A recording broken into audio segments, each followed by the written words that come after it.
habang nagluluto, nakikinig ng music. Tingnan natin muna yung niluto ko.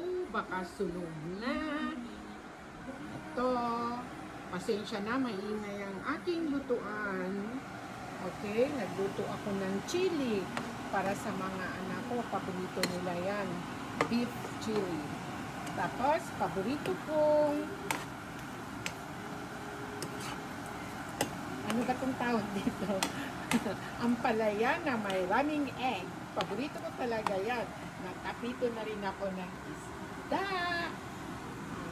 At ang paborito ko rin, sinigang. Ayan. Diba? Parang nakaluto ako ng 4 kinds of ulam. Ang prito, ampalaya, and then chili, and my delicious sinigang, pampano. Ayan, guys. Okay. Ayan, ito. Busy-busy. Pasensya na't may ingay ang